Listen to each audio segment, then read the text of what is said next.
Well, it's been a defining part of the Waterville landscape for more than a century, and its future has been the subject of plenty of debate in recent years. That's right. A grassroots effort helped preserve the iconic structure. And in June, Waterville assumed ownership of the Roche de Boeuf Bridge this week. Partial demolition, I should say, got underway. Now, Lisa Guyton joining us live with the update. It's new at 5:30 tonight. Lisa.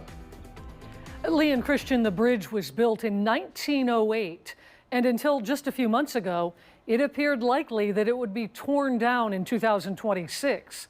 But the page has been turned to a new chapter for this historic landmark. When you think of Waterville, many say this bridge comes to mind. It once carried an interurban trolley line across the river between Wood and Lucas counties. It was abandoned decades ago and fell into disrepair. Several years ago, the Ohio Department of Transportation tried to find a new owner.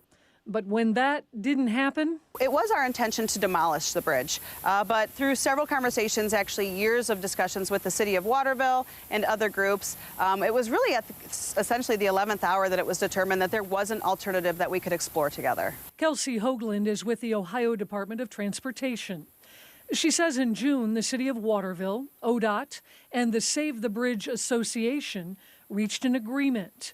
ODOT is handling the partial or selective demolition. We are actually removing the spandrel walls, which is the concrete walls which build up the sides of the structure, so that all will be left is the concrete original arches. So it's really just essentially the outline of those arches that will remain. But doing that is not an easy process, and one that required some creativity. There's no methodology or prescription on how to deconstruct partially a bridge like this. So we're learning as we go, and every single day we learn something new.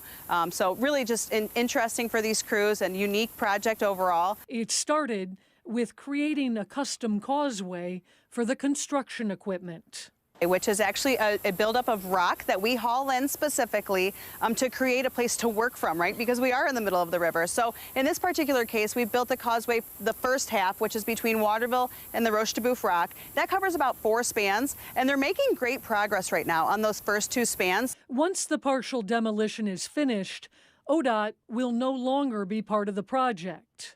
This is a very unusual trajectory for a project, and so, yes, certainly it was only because of those partnerships that led us to this point. And it will be the City of Waterville structure when the project is complete, so they will be the owners of the structure at the end of this. Hoagland says the plans include the possibility of a pedestrian bridge and overlooks, but nothing is set in stone at this point. If at any point in time there was an unforeseen damage that we encountered, a crack, or something becomes unfeasible for what we're doing now, all the partners at the table understand that there isn't ultimately a different course forward if this structure did need to be completely removed. So that still is definitely possible. There's no way of knowing what we're going to continue to encounter. But Hoagland says so far, so good.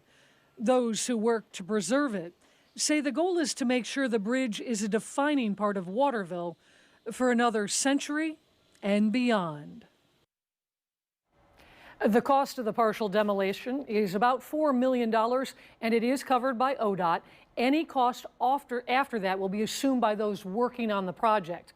While it is interesting to watch the process, ODOT is asking people to stay away from the construction zone for obvious safety reasons. The river near the site has also been closed to recreational activities like boating. There is no set time frame, but the partial demolition will stretch into next year. If you'd like to learn more, we'll post a link. Lee and Christian.